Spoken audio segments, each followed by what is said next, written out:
rire, à quoi ça sert?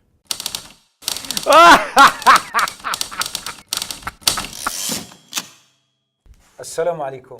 L'homme est un être doté de nombreuses facultés.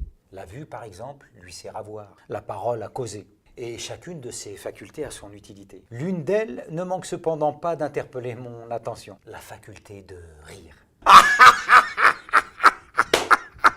Rire, à quoi ça sert? Ce truc que tu sais faire tout seul depuis toujours. Non, parce que pour la parole, t'apprends à parler. Mais le rire, c'est pas une acquisition, c'est inné. C'est dans ta nature, ta fitra. Alors, celui qui croit que Dieu a créé l'homme, il croit aussi qu'il a créé le rire. C'est QFD. Donc le rire, ok, mais pourquoi faire?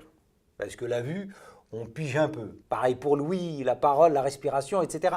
Tout ça, c'est assez clair. Mais le rire.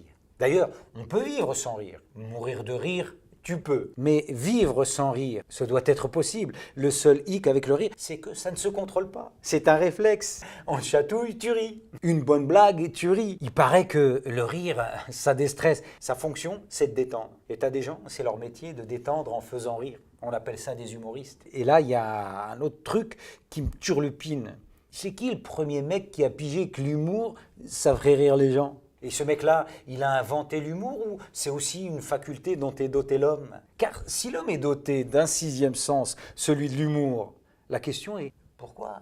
Pourquoi faire rire? Parce que ça détend. Le rire en islam n'est donc par conséquent pas haram, donc halal. Ouais. Mais pas tout le temps. Non, le rire est halal à condition que ce qui le provoque soit halal. Si ce qui le provoque c'est de l'humour, faut que ce soit de l'humour halal. C'est tout neuf, ça vient de sortir. Et il y a des limites à pas dépasser. Rire, ah oui, mais pas de n'importe quoi, ni n'importe quand, ni n'importe où, ni avec n'importe qui. Quoi? Qui décide pour les limites et tout? Oh, bah, ça n'a pas l'air très compliqué, hein. Tu touches pas à Dieu, au Coran, au prophète et à l'islam, et aux musulmans. Après, le reste...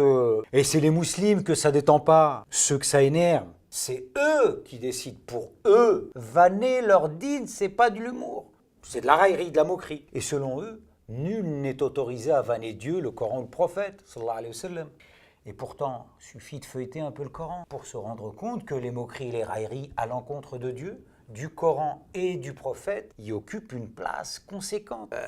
Ça veut quand même dire que l'auteur du Coran lui-même, il s'est pas permis de censurer celles et ceux qui se moquent de lui. Lui, c'est Allah. Hein? Se moque de lui, de son livre et de son messager. Là, j'aimerais vraiment que tu considères le truc juste un instant. Allah accepte que des humains se moquent de lui. Il les laisse faire. Et en plus, il le raconte dans son livre. Mais alors, où c'est que tu as vu qu'il fallait venger Allah, le Coran ou son prophète? Quand tu feuillettes le Coran, tout ce que tu comprends de cette affaire, c'est que les moqueries et les railleries, Dieu en fait son affaire. Alors, pour résumer, est-ce que Dieu tolère qu'on se moque de lui? La réponse est oui. Il tolère même qu'on ne croit pas en lui. C'est dire, hein? Tolère-t-il qu'on se moque du Coran? La réponse est oui. De son messager? Oui. De tous ses messagers même. Pourquoi Dieu accepte-t-il cela? Peut-être bien parce que lui, il a le sens de l'humour. C'est en tout cas ce que croit un musulman. Un musulman qui te veut du bien.